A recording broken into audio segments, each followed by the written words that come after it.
Hello, everyone. I just wanted to show you what I do with my kids sometimes outside of normal school activities or just normal home life. So I really hope you enjoy it.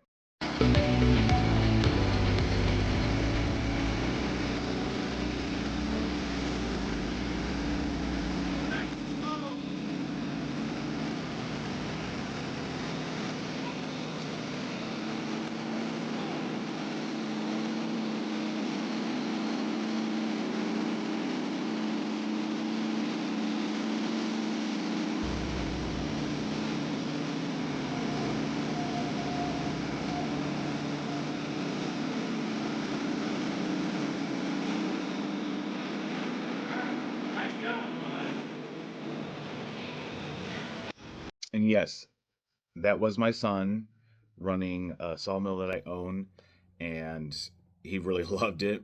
I think it was the first time he's ever played with something so big like that. Um, it was really empowering for him. I think his confidence went up so much from that day. So, hope you enjoyed it.